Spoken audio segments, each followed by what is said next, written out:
The great Indian Kapil Sharma show के मरूफ comedian Kapil Sharma ने नवजोत सिंह सिद्धू से कहा कि सर आपकी बहुत ज़्यादा मेहरबानी होगी कि आप अपनी सीट पर वापस आ जाएं। लोग आपको देखना पसंद करते हैं, लोग आपको बहुत ज़्यादा मिस भी कर रहे हैं। मैं आपसे दरख्वास्त करता हूं कि आप अपनी सीट पर अगले सीज़न के लिए मुस्तकिल मेहमान बनकर आ जाएं। भारतीय मीडिया के मुताबिक कपिल शर्मा शो का जो डायरेक्टर है उसने कपिल शर्मा की रिक्वेस्ट को फ़ौरन कबूल कर लिया। उन्होंने कहा कि कोई मसला नहीं, अगर नवजोत सिंह सिद्धू को लोग देखना पसंद करते हैं तो कोई बात नहीं, वो वापस आ जाएं अपनी सीट पर, लेकिन इसके अलावा मेरी एक शर्त है। कपिल शर्मा ने कहा आप अपनी शर्त बताएं। उसने कहा कि मैं रचना जी की छुट्टी नहीं करवाऊंगा क्योंकि उसको भी बहुत ज़्यादा लोग चाहते हैं और देखना पसंद करते हैं।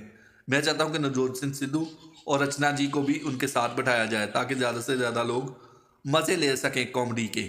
दुनिया भर में गैर मामूली शोहरत रखने वाले नवजोत सिंह सिद्धू ने the great Indian Kapil Sharma show में की ताज़ा किस्त में शिरकत की। नवजोत सिंह सिद्धू जो कि साबिक क्रिकेटर भी रह चुके हैं, उनकी एंट्री एक मेहमान के तौर पर the great Indian Kapil Sharma show में की गई। नवजोत सिंह सिद्धू ने कपिल शर्मा को एक गुलदस्ते के मुशाबा करार दिया।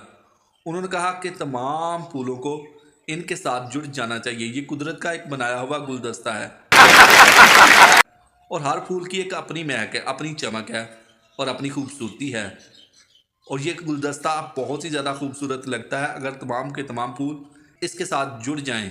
तो इस तरह की बातें करके सिद्धू ने सबको जज्बाती कर दिया और सबके दिल धक धक करने लगे। उन्होंने कहा कि मेरी एक ख्वाहिश है, मैं मरने से पहले तमाम फूलों को एक साथ देखना चाहता हूँ और रचना जी को भी उनके सीट पर दोबारा देखा जाना चाहता हूँ। बस मेरी इतनी सी ख्वाहिश है।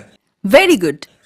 दोस्तों वीडियो आपको कैसी लगी? अगर वीडियो अच्छी लगी है, वीडियो पसंद आई है तो वीडियो को लाइक ज़रूर कीजिए। अगर आप इसी तरह की चटपटी खबरें और न्यूज़ सुनना और देखना पसंद करते हैं तो मेरे चैनल को सब्सक्राइब ज़रूर कीजिए। मिलते हैं एक नई वीडियो के साथ, तब तक के लिए दोस्तों अल्लाह हाफिज़।